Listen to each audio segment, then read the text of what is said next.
मैं शरद कुमार श्रीवास्तव श्री कायस्थ सभा विदिशा का अध्यक्ष पद पर अभी निर्वाचित हुआ हूँ।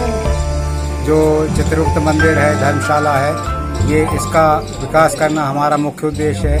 आज एक भव्य कार्यक्रम हो रहा है जिसमें पूरे विदिशा शहर के सभी गणमान्य व्यक्ति और आमजन पधार रहे हैं। सबकी उपस्थिति में हम अपना जो 3 वर्ष क्या क्या करेंगे वो बताने वाले हैं और हम चाहेंगे कि हम समाज का और धर्मशाला का अच्छा विकास कर सकें। धन्यवाद। यहाँ पर आज कायस्थ समाज का शपथ ग्रहण समारोह, विदिशा की नवनिर्वाचित कार्यकारिणी का शपथ ग्रहण समारोह आयोजित किया जा रहा है, जिसमें आज हमारे मुख्य अतिथि आलोक संजर जी भोपाल से आ रहे हैं और राष्ट्रीय अध्यक्ष बाल संरक्षण आयोग प्रियंका कानूनगो जी भी उपस्थित रहेंगे और विदिशा एसपी विनायक वर्मा जी उपस्थित रहेंगे। इसमें नवनिर्वाचित पदाधिकारी और 10 कार्यकारिणी सदस्य, ऐसे टोटल 15 लोग आज अपनी शपथ लेंगे और अपने कार्यकाल को बहुत अच्छा चलाने के लिए एक अपना निर्णय लेंगे कि हमें बहुत समाज उत्थान के लिए, बहुत आगे बढ़ने के लिए अच्छे काम करना है। और आज लगभग यहाँ पर 500 लोगों के भोजन भंडारे की व्यवस्था की गई है। तो सभी लोग से निवेदन है कि और अधिक से अधिक संख्या में जो कर्मर है वो मंदिर में उपस्थित हो। आज हमारे कायस्थ सभा का कार्यक्रम रखा गया है। जो उपस्थित आए हैं बाहर से आदरणीय संजर जी, आलोक संजर जी और अपने वर्मा जी आए हैं, ये लोग आए हैं और शपथ समारोह का कार्यक्रम रखा कायस्थ सभा में आज के दिन उनके लिए। और चित्रगुप्त मंदिर का सभी लोग आएंगे, उसमें चित्रगुप्त जी के दर्शन करेंगे।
आशीर्वाद से ये नव कार्यकारिणी को जो अवसर प्राप्त हुआ है, इस कार्यक्रम समय में हमारे मुख्य अतिथि यहाँ मंच पर आसीन होंगे। उससे पहले मैं चाहूँगा कि आप सब भी हमेशा अपने सुझाव, अपने कार्य को हमेशा प्रदान करते रहें, इसी आशा के साथ नव कार्यकारिणी। धन्यवाद। आप पधारे उस बगिया का महका चंदन।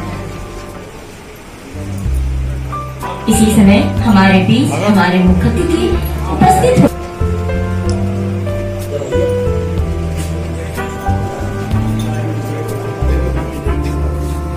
मुख्य अतिथियों के आगमन के पश्चात मैं सभी महानुभावों से अनुरोध करती हूँ कि कृपया वे अपना स्थान ग्रहण करें। सभी महानुभाव अपना स्थान ग्रहण करें।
तुझसे, हर शब्द तेरा है, हर गीत तुझसे।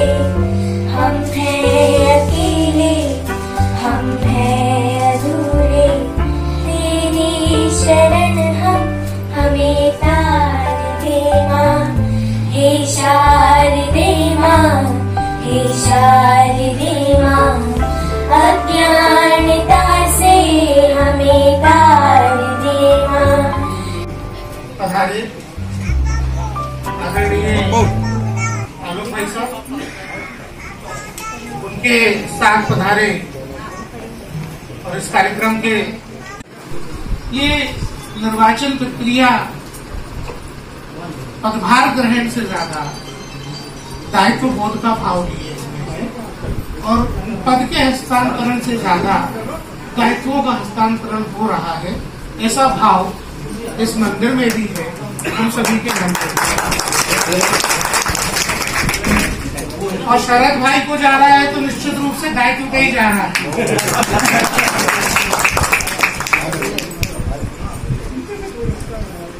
एक बात जो बड़े दिन से हम सभी के मन में रहती है, वर्तमान वर्ण व्यवस्था में वैश्य शूद्र वाली जो व्यवस्था है, हम लोगों को हमेशा ये बताना पड़ जाता है कि हम किस वर्ण में किस वर्ग में हैं।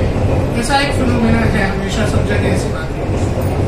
मैं बहुत ज्यादा गहराई की बातें नहीं जानता, आलोक भाई है वो सबको बताएंगे, वो बहुत अच्छा बोल भी नहीं पाता, उसके लिए भी आलोक भाई हम सबके प्रतिनिधि हैं, वही बताएंगे। लेकिन जो बात मैंने कहीं सुनी तो वो यहाँ पे बताना आप लोगों को ठीक लगता है। कुछ दिनों पूर्व दिल्ली में एक कार्यक्रम था और राष्ट्रीय स्वयं सेवक संघ के पूज्य सरसंघ चालक जी ने वहां पे एक बात कही, यहाँ पे दोहराना आवश्यक। वो बात केवल इसलिए नहीं दोहराना कि वो वक्त की आवश्यकता है, वो बात इसलिए आवश्यकता है क्योंकि हम लोगों को पहचान देने वाला एक शब्द उस दिन परम पूज्य सरसंघ चालक जी ने दिल्ली के कार्यक्रम में, आप लोग गूगल करेंगे तो आपको मिलेगा। उस दिन श्रद्धेय मोहन भागवत जी ने ये कहा कि देश को विश्व के पटल पर पुनर्स्थापित करने के लिए हमको बौद्धिक क्षत्रियों की आवश्यकता है। तो बौद्धिक क्षत्रिय हैं कौन? हम वर्ण व्यवस्था में जो अपना स्थान खोजते रहे लंबे समय तक, वो बौद्धिक क्षत्रिय हम ही लोग। और हमको ये नाम एक पहली बार एक पहचान, उन्होंने बोला है जेंडर सबके लिए, लेकिन मुझे ऐसा लगता है कायस्थों को इसको अपनी पहचान के साथ लेबल करना चाहिए। क्षत्रिय धर्म का पालन केवल तलवार उठा के, बंदूक उठा के, गोली चला के कत्लो भारत मचाने में नहीं, क्षत्रिय धर्म का पूर्ण पालन करने के लिए एक अच्छा एडमिनिस्ट्रेटर होना जरूरी है। चाहे मुगल एरा की बात ले, मुगल एरा के पहले की बात ले, हमेशा कुशल प्रशासन का काम कायस्थों ने किया। अगर राजा टोडरमल ने हदबंदियों की व्यवस्था नहीं की होती तो भाई भाई के खून का प्यासा ही होता। अगर कायस्थों ने देश की भूमि सुधार नहीं किए होते तो ये बाकी समाजों के भी जो बड़े बड़े कार्यक्रम होते हैं ना, लाखों लाखों लोग इकट्ठे होते हैं, एक घर में खून के प्यासे होते एक दूसरे का कत्ल करते हैं। अगर हमारे पास भूमि के बटान की व्यवस्था कायस्थों ने नहीं की, इस बड़ी व्यवस्था को कायस्थों ने आज तक नहीं संभाल के रखा। हमने देखा पूरे साउथ एशिया में, आप देख लीजिए, जहां कुशल, पूरा यूरोप देख लीजिए, खून से सजा हुआ इतिहास, खून से लिखा हुआ इतिहास। क्या भारत का ऐसा इतिहास है?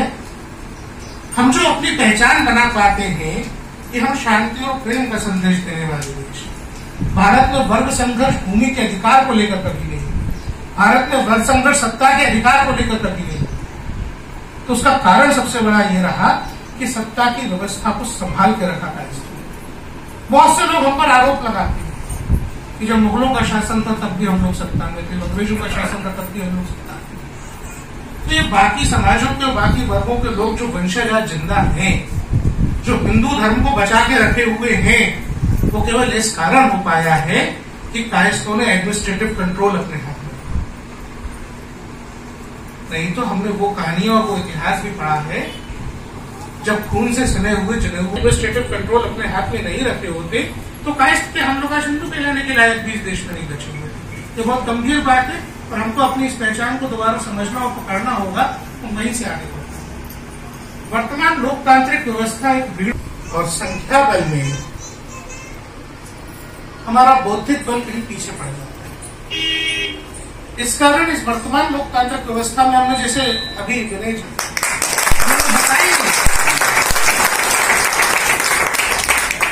हमें बताएंगे कि बौद्धिक बल बाहुबल पर हावी हो सकता है। बौद्धिक बल से कहीं आगे बाहुबल की कोई सीमा नहीं। हमेशा हम लोगों के बारे में समाज में जिस तरीके के टैबू बनाए गए, अरविंद दत्ता बैठे हैं हम लोग चतुर हैं, हमें इस पर गौरवानुभूति करनी चाहिए। कोई हमको चालाक कहे तो उसकी बौद्धिक विफलता है, हमको गर्व होना चाहिए कि हम लोग चतुर हैं। हमेशा ये बोला गया कि हम लोग कुटिल हैं। अरे अगर कूटनीति ही देश में नहीं होगी तो हम विश्व व्यवस्था के साथ चलेंगे कैसे? तो कुटिलता नहीं, हमारी कूटनीति है। अगर हम भी आबादी में इतने बड़े होते कि पालन पोषण के लिए बीपीएल कार्डों का और राशन दुकानों का सहारा ले रहे होते तो देश कौन चलाता? तो हम ही ने चलाया है और आगे भी हम ही को चलाना है। बोलिए चित्रकूट भगवान की जय, धर्मराज महाराज की। अब सौंप दिया सब भार तुम्हारे हाथों में है, हार तुम्हारे हाथों। सौंप दिया इस जीवन का सब भार तुम्हारे हाथों में। सब गुण दोष समर्पित हो भगवान तुम्हारे हाथों में। अब सौंप दिया इस जीवन का सब भार तुम्हारे हाथों में। यदि मानव का मुझे जन्म मिले तो इस भार तुम्हारे हाथों में।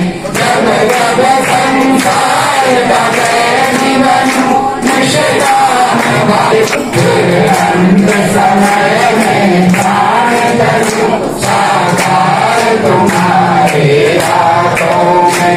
अब सौंप दिया इस जीवन का सब मैं मर हूँ तुम नारायण हो, मैं हूँ संसार के हाथों में, संसार तुम्हारे हाथों में।